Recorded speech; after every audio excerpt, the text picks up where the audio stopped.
நாளைக்கு முன்னாடி ராம்தாஸ் ஸ்மார்ட் மீட்டரை கொண்டு வர தமிழகத்துல ப்ரீபெய்டை கொண்டு வரனார். என்னன்னே அவருக்கு புரியாம பேசிட்டு இருக்க. அவர் கண்டிப்பா கான்டாக்ட் எடுத்துருவார். ஸ்மார்ட் மீட்டர் வந்துச்சுன்னு சொன்னால் ரொம்ப மோசமான நிலைமை வரப்போகுது. அதுல என்ன சொல்றான், ஸ்மார்ட் மீட்டர் திட்டத்தை புகுத்தது சொன்னா இந்த லைனு என் பாட்டம் போட்ட லைனு, ஈபிகார முன்னாடி போட்ட லைன், 50 வருஷத்துக்கு முன்னாடி போட்ட லைன், இந்த லைன்ல தனியார் உற்பத்தியாளர்கள் கரண்ட் விடுவான். ஒரு கம்ப்யூட்டரை வச்சு உட்காந்து வேலை செய்யும். அவன் எடுத்துக்குவான், அவன் மீட்டர் மாட்டுவான். யாருக்கு கரண்ட் கொடுக்கணும் யாரு தீர்மானிக்கிறது? அந்த முதலாளி தீர்மானிக்கும். இந்த வீட்டுக்காரர் ஒரு 1000 யூனிட் மாசம் யூஸ் பண்றாரா, இவருக்கு கரண்ட். பக்கத்துல நான் யூஸ் பண்ற 200 யூனிட் தான் எனக்கு கரண்ட் கொடுக்க மாட்டான். அவனுக்கு தேவையில்லை. அதிகமாக மின்சாரத்தை உபயோகிக்கின்றவர்களுக்கு தனியார் முதலாளி கரண்ட் கொடுப்பான். சட்டத்தில் சொல்லுது. நுகர்வோரை தேர்ந்தெடுக்கின்ற உரிமை அந்த கம்பெனிக்காரனுக்கு இருக்கு. ஸ்மார்ட் மீட்டர் மாட்டியாச்சு, சந்தோஷம்.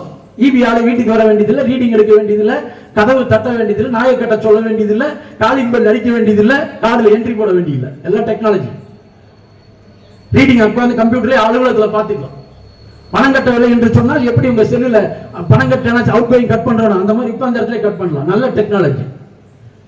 ஆனால் தமிழகம் முழுவதும் 7000க்கு மேற்பட்ட கணக்கீட்டு பணியாளர்கள் கோயிந்தா. எப்படி கண்டக்டர் தொலைச்சிங்களோ அது மாதிரி நாங்க தொலைக்க போறோம். எப்படி அரசு அலுவலகங்கள்ல இன்னைக்கு அவுட் சோர்சிங் வந்திருக்கு. தலைமைச் செயலகத்துல இருக்குதுங்க, வேற எங்கேயும் இல்லை. தலைமைச் செயலகத்துல 15000 ரூபாய்க்கு டைபிஸ்ட் வேலை செய்யறாங்க. இதை விட கொடுமை என்னன்னு கேட்டீங்கன்னா 5 பேர் சேர்ந்து ஒரு ஆளை வச்சிருக்காங்க தலைமைச் செயலகத்துல. யாரு சம்பளம் கொடுக்கறானோ அவர் தான் கொடுப்பாரு. அவர் எப்படி கொடுக்காரு? அங்க வர்ற கான்ட்ராக்டர் வாங்கி அவருக்கு ஆளை வச்சிருக்காரு. அரசாங்கம் ஒண்ணுதான் தனியார் கிட்ட போல, பாக்கி எல்லாத்தையும் தனியார்ட்ட விட்டாச்சு. அந்த நிலைமைக்கு எனக்கு வந்தாச்சு. சரி, இந்த மீட்டரை மாட்டிட்டேயா, பரவாயில்ல, இதுக்கு கட்டணம் கட்டினா போதுமா? இல்லை, நேரத்துக்கு தகுந்த மாதிரி கட்டணத்தை வசூலிக்கின்ற நடைமுறையை நாங்கள் கொண்டு வருவோம். அது என்னையா நேரத்துக்கு தகுந்த மாதிரி கட்டணம்? நீ காலையில 6 மணியிலிருந்து 10 மணி வரைக்கும், மாலை 6 மணியிலிருந்து 10 மணி வரைக்கும் கரண்ட் உபயோகிச்சேன்னு சொன்னால் 1 யூனிட் 5 ரூபாய்னா 25% கூடுதலாக கட்ட வேண்டும். யாராவது 6 இருந்து 10 வரைக்கும் நீ கரண்ட் உபயோகிப்போம், பண்ண மாட்டோம். சரி, அப்ப எப்ப கரண்ட் நார்மல் கரண்ட் இல்ல, அதுக்கு இடையில இன்னொன்று இருக்கு, 15% இருக்கு. அது எப்போ? காலை 5 மணியிலிருந்து 6 மணி 1 ஹவர், காலை 10 மணியிலிருந்து மாலை 6 மணி வரைக்கும் 15% கூடுதலாக கட்ட வேண்டும். அப்ப எப்பயும் 5 ரூபாய் காசு நான் யூசிப்பேன், கவலையே படாத. இரவு 10 மணியிலிருந்து காலை 5 மணி வரைக்கும் நீ 5 ரூபாய் யூஸ் பண்ணி.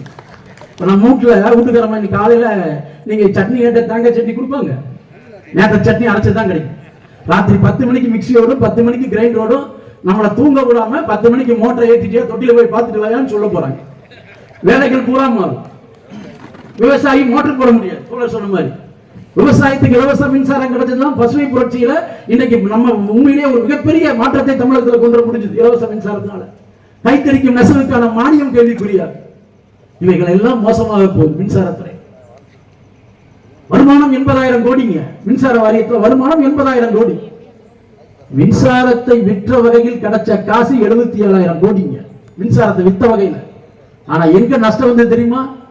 மின்சாரத்தை உற்பத்தி செய்ததுல 10,666 கோடி.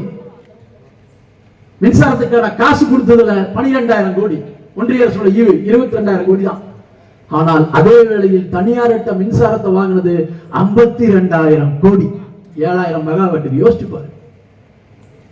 ஒரு யூனிட் மின்சாரத்தை எனக்கு இன்னைக்கு கொடுத்துட்டோம்னு சொன்னால் 6 ரூபாய் நஷ்டம். கொடுக்காம இருக்க முடியுமா? இன்னைக்கும் விவசாயிகளுக்கான பம்பு செட்டுகளை 1 வருடமா கொடுக்க முடியாம இருக்கு. ஏன்? கொடுத்தா இலவசமாக கொடுக்கணும். இங்க உற்பத்தி இல்லை. உற்பத்தி இதை விட என்ன வேடிக்கை தெரியுமா? போக்குவரத்துல இருக்கிற மாதிரி 62,000 காலி பணிகளும் இங்க இருக்கு. 62,000 காலி பணிகளை சுமந்துதான் தொழிலாளி வேலை செய்யறான். இவனுக்கான சம்பளம் என்ற முறையில 10,262 கோடி தான் செலவாகுது. ஓய்வூதியம் உள்பட. இன்னும் சொல்ல போனா கான்ட்ராக்ட் கொடுக்கிற சம்பளம் உள்பட அவ்வளவுதான் செலவு. ஆனால் வாங்கின கடனுக்கு வட்டி மட்டும் 13,000 கோடி கட்டுறாங்க. யோசிச்சு பாருங்க. ஒரு புதிய திட்டத்தை துவங்கினேன் என்று சொன்னால் அந்த திட்டத்தை நம்ம ஒரு வீடு கட்டுறோம், ஒரு 5 வருஷத்துக்குள்ள முடிக்குமா போடுவோம். இந்த வருஷத்துக்குள்ள முடித்து அடுத்த வருஷம் புண்ணியார்ஜன் கட்டுவோம். 10 லட்சத்துக்கு எஸ்டிமேட் போடுவோம். மீறி போனா 1 லட்சம் 11 லட்சம். ஆனா தமிழ்நாட்டில் மட்டும்தாங்க ஒரு ப்ராஜெக்ட் ஆரம்பிச்சானா 3,000 கோடி கட்டி முடியும் போது 9,000 கோடி. இப்ப 13,000 கோடி சட்டமன்றத்தில் அமைச்சர் தென்னரசு சொல்லியிருக்கார். 13,000 கோடிக்கு அந்த ப்ராஜெக்ட் வந்துச்சுன்னா அங்கே உற்பத்தி ஆகக்கூடிய மின்சாரம் 1 யூனிட் 9 ரூபாய். மின்சார வாரி உற்பத்தி பண்ணும் மூடி. அதானிக்கு பங்கு, நிலக்கரிக்கு இடம் கொடுத்தாச்சு, ரயில்வே தண்டவாளம் கொடுத்தாச்சு, திருவள்ளூர் மாவட்டத்தில் காட்டுப்பள்ளி துறைமுகத்தை கொடுத்தாச்சு. அப்படியே வட சென்னை கொடுத்தாலும் அவர் பார்த்துக்குவார். அவர்கிட்ட 1 யூனிட் 6 ரூபாய் வாங்கிக்கலாம், ஒன்றும் பிரச்சனையே இல்லை.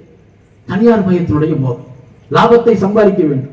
என்ற முறையில் ஆளுகின்ற அரசுகளுடைய எஜமானர்கள் இன்றைக்கு அதில் அடிக்கக்கூடிய கொள்ளை லாபத்தை தான் நம்ம